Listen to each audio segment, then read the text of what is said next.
ನಮಸ್ಕಾರ ಎಲ್ಲರಿಗೂ tasty bites YouTube ಚಾನಲ್ಗೆ ಸ್ವಾಗತ. ನಾನು ಸಾಂಬಾರ್ ರೆಸಿಪಿ ತೋರಿಸ್ತಾ ಇದ್ದೀನಿ. ಅಲಸಂದೆ ಕಾಳು ಕಡಲೆಕಾಳು ರಾತ್ರಿ ನೆನೆಸ್ಕೊಂಡಿದ್ದೀನಿ. ಸಣ್ಣಗೆ ಹೆಚ್ಕೊಂಡಿರೋಂಥ ಆಲೂಗೆಡ್ಡೆ ಅದ್ರ ಜೊತೆಗೆ ಟೊಮೆಟೊ ಆ್ಯಡ್ ಮಾಡಿಕೊಂಡು ಎಲ್ಲ ಕಾಳು ಸೇರಿಸಿ ಒಂದೆರಡು ವಿಜಲ್ ಕೂಗಿಸ್ಕೊಬೇಕು. ಸ್ವಲ್ಪ ಉಪ್ಪು ಹಾಕ್ಕೊಳ್ಳಿ. ನೆಕ್ಸ್ಟ್ ಕೂಗಿಸಿದ ನಂತರ ಹೀಗಾಗಿದೆ ನೋಡಿ. ನೆಕ್ಸ್ಟು ಇದಾದಮೇಲೆ ಬೆಂದಿದೆಯಾ ಅಂತ ಒಂದ್ಸರಿ ನೋಡ್ತಿದ್ದೆ. ಒಂದೊಂದ್ಸರಿ ಕಾಳು ಬೆಂದಿರಲ್ಲ, ಸೊ ಹಂಗಾಗಿ 2 ವಿಜಲ್ ಮಾಡ್ಕೊತೀನಿ ನಾನು. ಇಷ್ಟಾದಮೇಲೆ ನೆಕ್ಸ್ಟ್ ಪ್ರೊಸೀಜರಲ್ಲಿ ಏನೇನು ಮಾಡಬೇಕು ಅಂತ ತೋರಿಸ್ತೀನಿ ನೋಡಿ. ಫುಲ್ಲು ಮ್ಯಾಶ್ ಆಗಿ ಬೆಂದಿದೆ. ಅದನ್ನು ಸಪ್ರೇಟು ಟೊಮೆಟೊ ಜಾರಿಗೆ ಹಾಕ್ಕೊತಾ ಇದ್ದೀನಿ. ಚೆನ್ನಾಗಿರುತ್ತೆ ಮ್ಯಾಶ್ ಆಗಿರೋದಾದರೆ. ಬೇಕಾದ್ರೆ ಹುರ್ಕೊಳ್ಳಬಹುದು.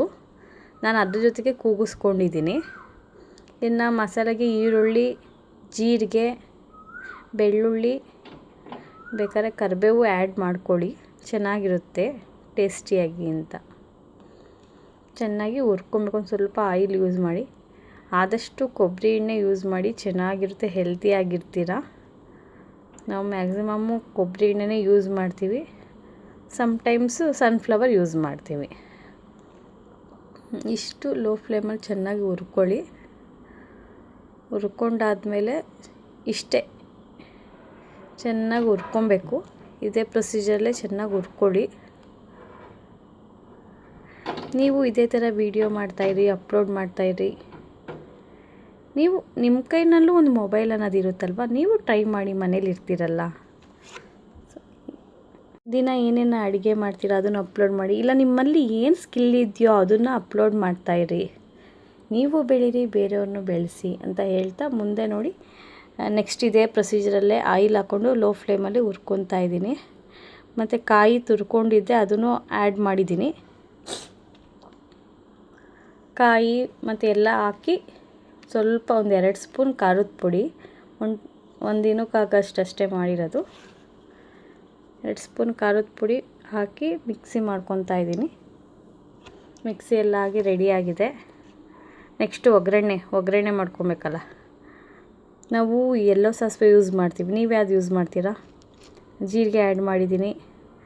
ಒಂದು ಸ್ವಲ್ಪ ನಾನು ಎಲ್ಲದಕ್ಕೂ ಹಿಂಗೆ ಯೂಸ್ ಮಾಡ್ತೀನಿ. ನೀವು ಯೂಸ್ ಮಾಡ್ತೀರಾ? 1-2 ಈರುಳ್ಳಿ, ಒಂದು ಸ್ವಲ್ಪ ಈರುಳ್ಳಿ ಹಚ್ಕೊಂಡಿದ್ದೀನಿ ಸಣ್ಣದಾಗಿ. ಚೆನ್ನಾಗಿ ಬಾಡಿಸ್ಕೊಳ್ಳಿ. ಒಂದು ಸ್ವಲ್ಪ ಕೆಂಪಣ್ಣ ಬರಬೇಕು ಅಷ್ಟು ಆ ಥರ ಬಾಡಿಸ್ಕೊಳ್ಳಿ. ಇಷ್ಟೆಲ್ಲ ಬಾಡಿಸ್ಕೊಂಡ್ಮೇಲೆ ಮಸಾಲೆ ಮಾಡಿರ್ತೀರಲ್ಲ ಅದನ್ನು ಆ್ಯಡ್ ಮಾಡ್ಕೊಳ್ಳಿ. ಆ್ಯಡ್ ಮಾಡಿ ಒಂದು ಸ್ವಲ್ಪ ಹಸಿ ವಾಸನೆ ಹೋಗೋ ತನಕ ಚೆನ್ನಾಗಿ ಕೈ ಆಡಿಸಿ.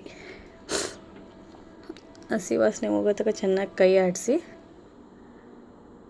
ನೋಡಿ. ಇದೇ ಪ್ರೊಸೀಜರಲ್ಲೇ ಮಾಡ್ಕೊಬೇಕು ನೋಡಿ. ಕುದಿ ಬರ್ತಾ ಇದೆ. ಬೇಕಾದ್ರೆ ಒಂದು ಸ್ವಲ್ಪ ನೀರು ಆ್ಯಡ್ ಮಾಡ್ಕೊಳ್ಳಿ. ಇಲ್ಲಾಂದರೆ ಕಾಳಲ್ಲಿ ಇರುತ್ತಲ್ವ, ಆ ನೀರು ಹಾಕಿದ್ರೂ ಆಗುತ್ತೆ. ಅದೇ ನೀರನ್ನು ಆ್ಯಡ್ ಮಾಡಿಕೊಂಡು ನಡೆಯುತ್ತೆ. ಕನ್ಸಿಸ್ಟೆನ್ಸಿ ನೋಡಿಕೊಂಡು ನೀವು ನೀರನ್ನ ಆ್ಯಡ್ ಮಾಡ್ಕೊಳ್ಳಿ ನೋಡಿ. ಇದೇ ಪ್ರೊಸೀಜರಲ್ಲಿ ಕಡಲೆಕಾಳು, ಅಲಸಂದೆ ಕಾಳು ಫೈನಲಿ ರೆಡಿ ಆಗ್ತಿದೆ ನೋಡಿ. ಈ ಥರ ಕನ್ಸಿಸ್ಟೆನ್ಸಿ ಕೊನೆಗೆ ಬರುತ್ತೆ. ಬೇಕಾದ್ರೆ ನೀರು ಹಾಕ್ಕೊಳ್ಳಿ. ನಮಗೆ ಇಷ್ಟೇ ಸಾಕು ಅನ್ನಿಸ್ತು. ಕುದೀತಾ ಅದೇ ಗಟ್ಟಿ ಆಗುತ್ತೆ. ಇದೇ ಪ್ರೊಸೀಜರಲ್ಲೇ ಮಾಡ್ಕೊಂಡು ಹೋಗಬೇಕು ನೋಡಿ. ಫೈನಲಿ ಈ ಥರ ಲುಕ್ಕಲ್ಲಿ ರೆಡಿಯಾಗಿದೆ. ನಿಮ್ಗೆ ಇಷ್ಟ ಆದರೆ ಲೈಕ್ ಮಾಡಿ, ಶೇರ್ ಮಾಡಿ, ಹಾಗೆ ಸಪೋರ್ಟ್ ಮಾಡಿ ನೋಡಿ. ಫೈನಲಿ ಹೇಗೆ ಬಂದಿದೆ ಅಂತ. ಇದೇ ಪ್ರೊಸೀಜರೇ, ಏನು ಚೇಂಜಸ್ ಇಲ್ಲ. ನೆಕ್ಸ್ಟು ಒಂದು ಸ್ವಲ್ಪ ಹೆಸರುಬೇಳೆ ನೆನೆಸ್ಕೊಂಡಿದ್ದೆ. ಯಾಕೆಂದರೆ ಬಿಸಿಲಲ್ವ, ತಂಪಾಗಿರಲಿ ಅಂತ ಒಂದು ಸ್ವಲ್ಪ ನೀರು ಆ್ಯಡ್ ಮಾಡ್ಕೊಂಡಿದ್ದೀನಿ. ಹೆಸರುಬೇಳೆಗೆ ನೀರು ಆ್ಯಡ್ ಮಾಡಿಕೊಂಡು ಎಲ್ಲ ಕ್ಯಾರೆಟು, ಸೌತೆಕಾಯಿನೂ ಸಹ ತುರ್ಕೊಂಡಿದ್ದೀನಿ. ಒಂದು ಸ್ವಲ್ಪ ಈರುಳ್ಳಿ ಆ್ಯಡ್ ಮಾಡಿದ್ದೀನಿ. ಉಪ್ಪು, ಮೆಣಸಿನ ಪುಡಿ ಹಾಕಿ ಅಷ್ಟೇ. ಇದು ಕಲಸಿದ್ರೆ ಮುಗೀತು ಕೋಸಂಬರಿ. ನೆಕ್ಸ್ಟು ಪಕ್ಕದಲ್ಲೇ ಮುದ್ದೆಗೆ ಇಟ್ಕೊಂಡಿದ್ದೀನಿ. ನೀರು ಕುದೀತಾ ಇದೆ. ಸ್ವಲ್ಪ ಉಪ್ಪು, ಒಂದು ಸ್ಪೂನಷ್ಟು ಆಯಿಲ್ ಆ್ಯಡ್ ಮಾಡ್ಕೊಳ್ಳಿ ನೋಡಿ. ಫೈನಲಿ ಮುದ್ದೆ ರೆಡಿಯಾಗಿದೆ.